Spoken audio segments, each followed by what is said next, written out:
Catholic అత్యున్నత మత గురువు పోప్ ఫ్రాన్సిస్ కన్నుమూశారు. కొంతకాలంగా అనారోగ్యంతో బాధపడుతున్న ఆయన చివరి శ్వాస విడిచినట్లు వాటికన్ సిటీ అధికారికంగా ప్రకటించింది. ఈ మేరకు సోషల్ మీడియాలో ఎక్స్లో తన నివాసంలో మరణించారని వాటికన్ పేర్కొంది.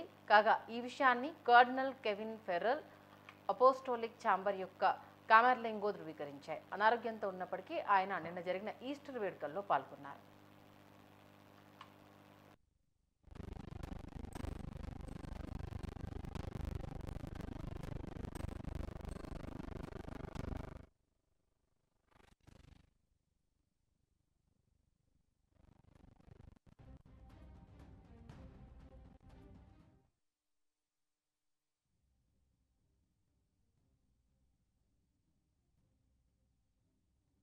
ఇక ఆయన శ్వాసకోశ సమస్యలు, డబుల్ న్యూమోనియా, కిడ్నీ సమస్యలతో తీవ్రంగా బాధపడ్డారు. ఈ ఏడాది ఫిబ్రవరి 14 నుంచి ఆయన 38 రోజుల పాటు ఆసుపత్రిలోనే చికిత్స పొందారు. అనంతరం గత నెల డిశ్చార్జ్ అయ్యారు.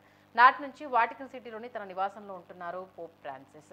ఈస్టర్ సందర్భంగా నిన్న సందేశాన్ని సైతం వీడియో రూపంలో విడుదల చేశారు. కాగా ఇవాళ ఉదయం 7:30 గంటల సమయంలో పోప్ ఫ్రాన్సిస్ మరణించినట్లుగా వాటికన్ సిటీ పేర్కొంది. తదుపరి పోప్ను రహస్య ఓటింగ్ ద్వారా కార్డినల్స్ కాలేజ్ ఎన్నుకోనుంది.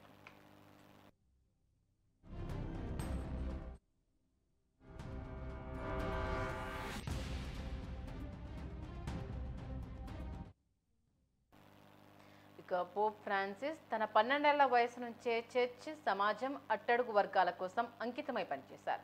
ఆయన జీవితం విలువలతో నిండి ఉందని, విశ్వాసం, ధైర్యం, సార్వత్రిక ప్రేమకు పోప్ ప్రతీక అని ఫెర్రల్ తెలిపారు. 1936 డిసెంబర్ 17న అర్జెంటీనాలో జన్మించిన పోప్ ఫ్రాన్సిస్ 2013 మార్చి 13న 226వ పోప్గా ఎన్నికయ్యారు.